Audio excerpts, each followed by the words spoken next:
আমার ইনবক্স হচ্ছে actually flooded হয়ে গেছে যে ভাইয়া টেস্ট পেপার সলভ করতে যে আপনি এতবার সব পোস্টে বলতেছেন, টেস্ট পেপারটা আসলে সলভ করে কিভাবে। সো আমি প্রথমে বলে নেই যে টেস্ট পেপার জিনিসটা কি। তোমরা অনেকে টেস্ট পেপার সাপ্লিমেন্ট আরো হ্যানতেন নানান বইয়ের মধ্যে হচ্ছে প্যাচ লাগায় ফেলো। সো টেস্ট পেপার জিনিসটা হচ্ছে এমন একটা বই যেটার মধ্যে বিগত 3 বছরের সকল বোর্ডের সকল কোশ্চেন থাকবে, তার সাথে হচ্ছে বিভিন্ন ভালো ভালো স্কুলের ক্যাডেট কলেজগুলোর টেস্ট পরীক্ষার যে কোশ্চেনটা আছে ওই কোশ্চেনটা হচ্ছে ওই টেস্ট পেপারগুলোতে দেয়া থাকবে। এটা হচ্ছে টেস্ট পেপার কি সেটা আমরা বুঝতে পারলাম। এখন কথা হচ্ছে কোন সাবজেক্টের জন্য টেস্ট পেপার আমরা কিভাবে সলভ করব। সো খেয়াল করে দেখো, 2 কান খুলে শুনে নাও। শুধুমাত্র ফিজিক্স বাদে অন্যান্য সকল chapter including math, chemistry, biology, বাকি যত চ্যাপ্টার আছে সবগুলোর জন্য আমরা জাস্ট হচ্ছে বোর্ডের কোশ্চেন সলভ করব, জাস্ট বোর্ডের কোশ্চেন। ফিজিক্সের ক্ষেত্রে কেন হচ্ছে বলতেছি ফিজিক্সটা এক্সেপশনাল, কারণ ফিজিক্স পুরো সাবজেক্টটাই হচ্ছে কনসেপচুয়াল সাবজেক্ট। এখানে তোমাকে একটাই সূত্র সেটাকে নানানভাবে হচ্ছে ইউজ করতে হবে, বোঝা গেছে। সো তুমি যত বেশি হচ্ছে কোশ্চেন সলভ করবা তত তুমি একটা সূত্রকে নানানভাবে ইউজ করতে পারবা। আর আরেকটা জিনিস, ফিজিক্স কোশ্চেন কিন্তু কমন আসে না। ফিজিক্স কোশ্চেন কখনোই কমন আসে না। ফিজিক্স কোশ্চেনের কনসেপ্টটা কমন আসে। ম্যাথ তুমি জ্যামিতি হুবহু কমন পাবা, বইয়ের মধ্যে পি কিউ আর দেয়া আছে, তোমার পরীক্ষার কোশ্চেনে আসবে হচ্ছে এবিসি দিয়ে। বাট ফিজিক্স কোশ্চেন এমন একটা কোশ্চেন, এটা তুমি কখনোই হচ্ছে কমন পাওয়ার আশা করতে পারো না।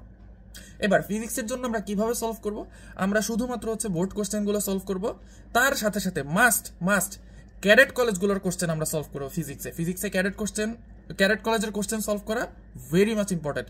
এবং তার সাথে হচ্ছে ঢাকা এবং বিভাগীয় শহরগুলোর যে ভালো ভালো স্কুলগুলো আছে, জেলা স্কুলগুলো আছে, সেগুলোর হচ্ছে ফিজিক্স কোশ্চেন আমরা সলভ করব। এবার আসি হচ্ছে আমাদের প্রত্যেকটা সাবজেক্টের জন্য টেস্ট পেপার যখন আমরা সলভ করতে যাব তখন কি আমাদের খাতায় লিখে লিখে প্রত্যেকটা কোশ্চেন সলভ করতে হবে কিনা? উত্তর হচ্ছে না। শুধুমাত্র ফিজিক্স এবং ম্যাথ, কি বলছি, শুধুমাত্র ফিজিক্স এবং ম্যাথ তোমরা যখন টেস্ট পেপার সলভ করতে যাবা তখন জাস্ট খাতা নিয়ে বসবা। সেই খাতার মধ্যে কি লিখবা? সেই খাতার মধ্যে তোমার ফিজিক্সের গ এবং ঘ তুমি যতই চোখ দিয়ে পারো না কেন, তুমি যদি খাতায় না লিখে সলভ করো তাহলে পরীক্ষার হলে কি হবে জানো?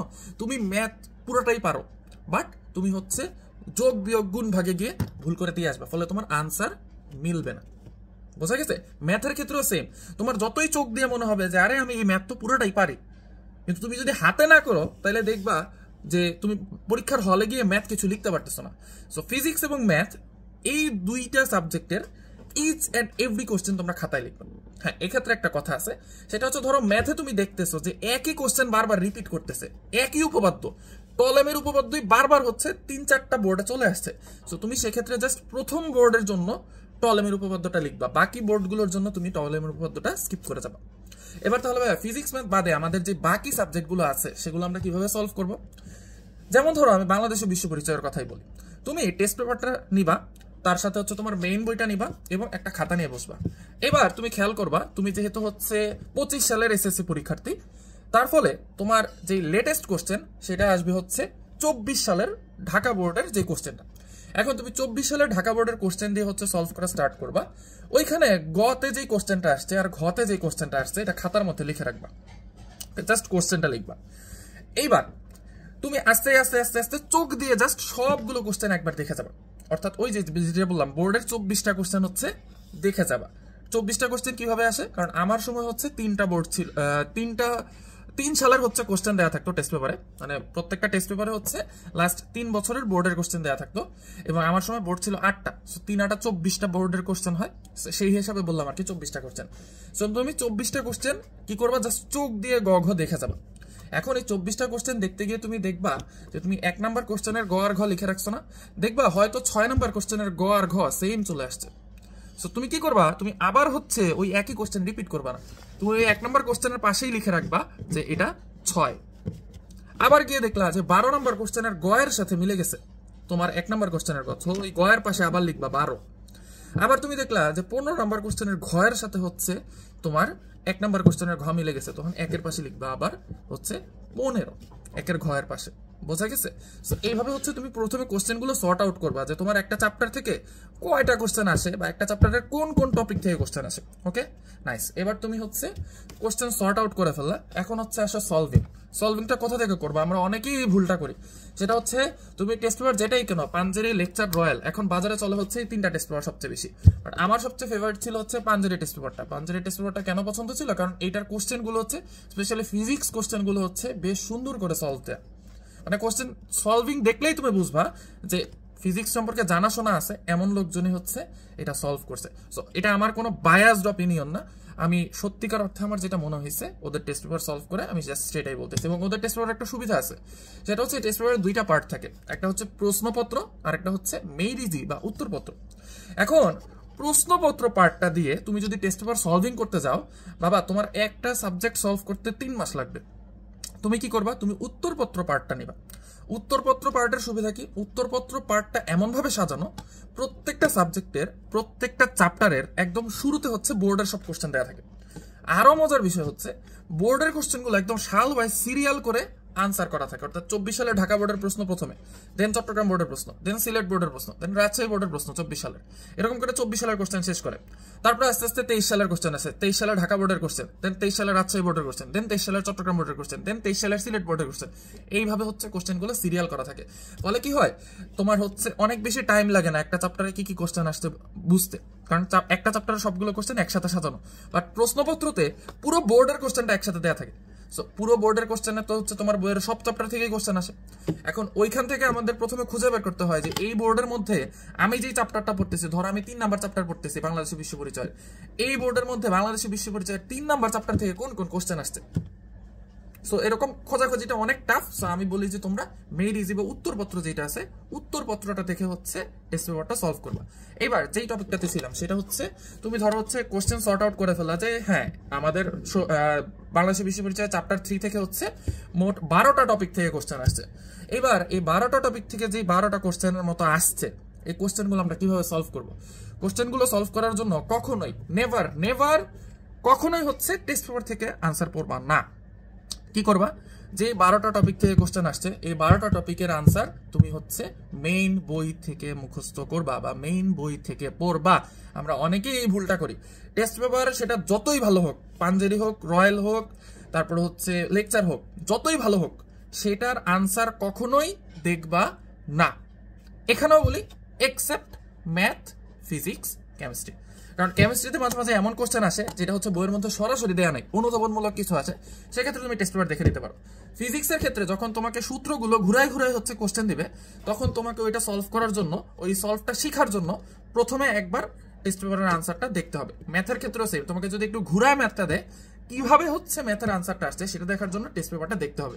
বাট উপপাদ্য, ম্যাথের সম্পাদ্য, এগুলো কখনোই টেস্ট পেপার দেখে আমরা করবো না। অর্থাৎ সোজা কথায় যেই কোশ্চেনের আনসারটা আমার বইয়ে পাওয়া যায়, মেইন বইয়ে পাওয়া যায়, সেই কোশ্চেনটা আমি কখনোই কি করবো না, টেস্ট পেপার থেকে আনসার শিখবো না। কারণ টেস্ট পেপারের মধ্যে কি থাকে, উল্টাপাল্টা আনসার দেওয়া থাকে। একই কথা একটা লাইনকে টেনে টেনে হচ্ছে 3-4 লাইন বানানো হয়। এগুলো অনেক মানে টেস্ট পেপার সলভ করতে গেলে বুঝবা, ঠিক আছে? সো এই হচ্ছে আমাদের টেস্ট পেপার সলভিং এর বিষয়। এখন দেখো, তুমি যদি জাস্ট এই যে চোখ দিয়ে কিন্তু আমরা হচ্ছে কি করে ফেলতেছি, আমাদের এই 24টা কোশ্চেনকে, 24টার কোশ্চেনের মধ্যে গ থাকে মোট 48টা, এই 48টা কে আমরা মাত্র 12টা কোশ্চেনের মধ্যে কিন্তু সীমাবদ্ধ করে ফেলতেছি। ফলে কি হবে, এই চোখ দিয়ে টেস্ট পেপার সলভ করলে হচ্ছে তোমার টাইমিংটা টেস্ট পেপার সলভের অনেক কমে আসবে। এইবার টেস্ট পেপারে তো আমরা সিকিউ নিয়ে অনেক কথা বললাম। আমি তো রাইটিং এর যে টিপস আছে সেটা হচ্ছে আমি এএসজি গ্রুপে রেগুলারই আপলোড দিচ্ছি। দেন তার সাথে হচ্ছে ইউটিউবে হচ্ছে ভিডিওগুলো দিচ্ছি, আর আমার নিজের গ্রুপে তো দিচ্ছি আমি টিপসগুলো। তো এমসিকিউ, এই এমসিকিউটা নিয়ে হচ্ছে আমাদের সবারই একটা কনফিউশন থাকে যে ভাই এমসিকিউর জন্য কি করব। এমসিকিউ হচ্ছে ম্যাথ এবং ফিজিক্স, কেমিস্ট্রি, এই 3টা সাবজেক্টে আমাদের সবচেয়ে বড় যে সমস্যাটা হয় সেটা হচ্ছে আমরা 25টা এমসিকিউ, বা তোমাদের মনে হয় 30টা এমসিকিউ, এখন তোমরা 30টা এমসিকিউ পারো। বাট তোমাদের যে সমস্যাটা হয় সেটা হচ্ছে তোমরা আচ্ছা তোমাদের তো বোর্ড পরীক্ষা, এখন বোর্ড পরীক্ষায় তো আমার 30টা এমসিকিউ এখন নাই। আচ্ছা যতগুলো এমসিকিউ আছে এখন, আমার ঠিক এক্স্যাক্টলি খেয়াল আসতেছে না এখন। সো হোয়াট এভার, যতগুলো এমসিকিউ তোমাদের এখন বোর্ড পরীক্ষায় আছে, এমসিকিউ সলভের সময় যেটা বলতেছিলাম যে ফিজিক্স, ম্যাথ এবং কেমিস্ট্রি, এই সাবজেক্টগুলোতে তোমাদের যেই সমস্যাটা হয় যে তোমরা সবগুলো এমসিকিউ পারো, বাট পরীক্ষার হলে গিয়ে দেখা যায় যে টাইমের মধ্যে এমসিকিউ কমপ্লিট হয় না। এক্ষেত্রে কি করবা? দেখো, এক্ষেত্রে শুধুমাত্র ফিজিক্স, কেমিস্ট্রি, ম্যাথ এই সাবজেক্টগুলোর জন্য না, ফর অল সাবজেক্টস, প্রত্যেকটা সাবজেক্টের জন্য তোমাকে বোর্ডের, শুধুমাত্র বোর্ডের, আর কোথাও না, শুধুমাত্র বোর্ডের বিগত 3 বছরের 24টা বোর্ডের যত এমসিকিউ আছে প্রত্যেকটা এমসিকিউ সলভ করতে হবে, ইচ অ্যান্ড এভরি এমসিকিউ। এবং এই এমসিকিউ গুলো কিন্তু তুমি চ্যাপ্টার ওয়াইজ সলভ করতে পারবে না। এই এমসিকিউ গুলো সলভ করার জন্য তোমাকে পুরা বই রিভিশন দিয়ে পড়া শেষ করে তারপর হচ্ছে এমসিকিউ সলভিং এ যাইতে হবে। তার মানে তুমি হয়তো ক্লাস 9 বা 10 এর একদম শুরু থেকেই সিকিউ সলভিং করতে পারবে, কারণ তুমি ক্লাস 9 এ উঠে তুমি ধরো বাংলাদেশের বিশ্ব পরিচয়ের প্রথম চ্যাপ্টারটা পড়ছো, তুমি প্রথম চ্যাপ্টারের হচ্ছে সব সিকিউ একসাথে পেয়ে যাচ্ছ মেড ইজিতে এবং সেটা সলভ করে ফেলতে পারতেছো। বাট মজার ব্যাপার হচ্ছে তুমি কখনোই বাংলাদেশের বিশ্ব পরিচয় শুধু 1 নাম্বার চ্যাপ্টার থেকে বিগত 3 বছরে বা 5 বছরে যতগুলো এমসিকিউ আসছে সেটা কোনো একটা জায়গায় সাজানো পাবা না। কি বাবা? পুরা এমসিকিউ কোশ্চেন 2024 সালে ঢাকা বোর্ডে বাংলাদেশের বিশ্ব পরিচয়ের পুরা এমসিকিউ কোশ্চেনটা একসাথে পাবা। তো সেক্ষেত্রে তোমার কিন্তু ওই আরামটা নাই যে তুমি হচ্ছে একটা চ্যাপ্টার করে হচ্ছে এমসিকিউ সলভ করতে পারবে। তোমাকে পুরা বইয়ের এমসিকিউ একসাথে সলভ করতে হবে। এই জন্য এমসিকিউ সলভিংটা আমাদের কখন করতে হবে? আমাদের টেস্ট পরীক্ষার পরে। বোঝা গেছে? আচ্ছা, এবার আরেকটা কোশ্চেন আসে অনেকের যে ভাইয়া টেস্ট পেপার কিনবো নাকি গাইড বই কিনবো? এই কোশ্চেনটার সমাধান খুবই সহজ। Never buy guide books. কখনোই গাইড বই কিনবা না। কি কিনবা? যদি নিতান্তই কিনতে ইচ্ছা করে টেস্ট পেপার কিনবো। আমাদের অনেকেরই মনে হয় যে আরে টেস্ট পেপার তো আমি টেস্ট পরীক্ষার পরে গিয়ে কিনবো, বাট টেস্ট পেপার জিনিসটা আসলে কি তোমাদেরকে আমি একদম শুরুতেই এক্সপ্লেন করছি যে টেস্ট পেপার জিনিসটা মানে হচ্ছে সেখানে বোর্ডের সব কোশ্চেন থাকবে এবং ভালো ভালো স্কুল এর বা ক্যাডেট কলেজের কি থাকবে, টেস্ট পরীক্ষার যে কোশ্চেনগুলো আছে সেই কোশ্চেনগুলো থাকবে। সো গাইডের চেয়ে এই বইগুলো তোমার জন্য বেশি ইফেক্টিভ, কারণ এই বইগুলো থেকে তুমি জানতে পারতেছো, টেস্ট পেপার থেকে তুমি জানতে পারতেছো যে তোমার অ্যাকচুয়াল বোর্ড পরীক্ষায় কি কোশ্চেন আসতে পারে। গাইড বই থেকে কিন্তু তুমি সেটা জানতে পারতেছো না। গাইড বইতে নিজেদের বানানো কোশ্চেন থাকে, যারা গাইড বানাইছে তাদের বানানো কোশ্চেন থাকে। এখন তুমি ভালো করে খেয়াল করো, যারা বোর্ড কোশ্চেন করে তারা কি গাইড বই লেখে গিয়ে? তারা তো গাইড বই লেখে না। যারা গাইড বই লেখে তারা গিয়ে বোর্ডের কোশ্চেনও করে না। সো তুমি যদি ওই গাইড বইয়ের কোশ্চেন সারা বছর প্র্যাকটিস করো তাহলে কিন্তু তোমার লাভ নাই। আমি সবসময় একটা কথা বলি, এফিসিয়েন্সি। তুমি কত বেশি পড়াশোনা করতেছো তার চেয়ে বেশি ইম্পর্টেন্ট তুমি কি পড়াশোনা করতেছো। একজন ধরো 100টা কোশ্চেন পড়ছে, তার মধ্যে মাত্র 10টা বোর্ডে আসার মতো কোশ্চেন, তাহলে সে কতটুকু পড়াশোনা করছে? তার মোট টাইমের মাত্র 10%, কারণ ওই 100টা কোশ্চেনের মধ্যে মাত্র 10টা বোর্ডে আসবে। আর আরেকজন 100টা কোশ্চেনই পড়ছে, বাট সে হচ্ছে 100টা কোশ্চেনই বোর্ডে আসার মতো করে পড়ছে, সে টেস্ট পেপার সলভ করছে, টেস্ট পেপারের 100টা কোশ্চেন, তাহলে ওই 100টা কোশ্চেনই বোর্ডে আসার মতো, তাহলে এফিসিয়েন্সি কতটুকু? 100%। তাহলে দেখো দুইজন সেম পড়াশোনা করছে, বাট একজন আরেকজনের চেয়ে কিন্তু 10 গুণ বেশি হচ্ছে লাভ পাচ্ছে। এইভাবে আমাদেরকে বাছাই করে করে হচ্ছে পড়াশোনা করতে হবে। So hopefully test paper solving নিয়ে যে কোশ্চেনগুলো ছিল এগুলো হচ্ছে তোমাদের কাছে ক্লিয়ার হয়েছে। এখন আমি আমার পুরা কথাটার হচ্ছে একটা সামারি করি। সেটা হচ্ছে টেস্ট পেপার এমন একটা বই যেটার মধ্যে বোর্ডের কোশ্চেন থাকে, তার সাথে হচ্ছে বিগত বছরের ভালো ভালো স্কুলগুলোর এবং ক্যাডেট কলেজগুলোর হচ্ছে টেস্ট পরীক্ষার কোশ্চেন থাকে। টেস্ট পেপার কিভাবে সলভ করতে হয়? সিকিউর জন্য শুধুমাত্র ফিজিক্স আর ম্যাথ বাদ বাকি সকল সাবজেক্টের জাস্ট বোর্ড কোশ্চেন সলভ করতে হয়। আর ফিজিক্স এবং ম্যাথের হচ্ছে board question plus cadet college plus হচ্ছে ভালো ভালো স্কুলগুলোর কোশ্চেন। ওকে, নাইস। এবার এমসিকিউর জন্য কি করতে হবে? এমসিকিউর জন্য প্রত্যেকটা সাবজেক্টে বিগত 3 বছরের সকল বোর্ডের এমসিকিউ হচ্ছে ঘড়ি ধরে সলভ করতে হবে এবং ট্রাই করতে হবে তোমার মেইন পরীক্ষায় যেই টাইম থাকে, ধরো যদি 25 মিনিট থাকে তাহলে তোমাকে 20 মিনিটের মধ্যে চেষ্টা করতে হবে বাসায় বসে সবগুলো এমসিকিউ সলভ করে ফেলার। ওকে, আচ্ছা। সো এই হচ্ছে মোটামুটি আমাদের টেস্ট পেপার সলভিং এর সামারি। ইনশাআল্লাহ নতুন কোনো ভিডিওতে হচ্ছে আবার তোমাদের সাথে দেখা হবে।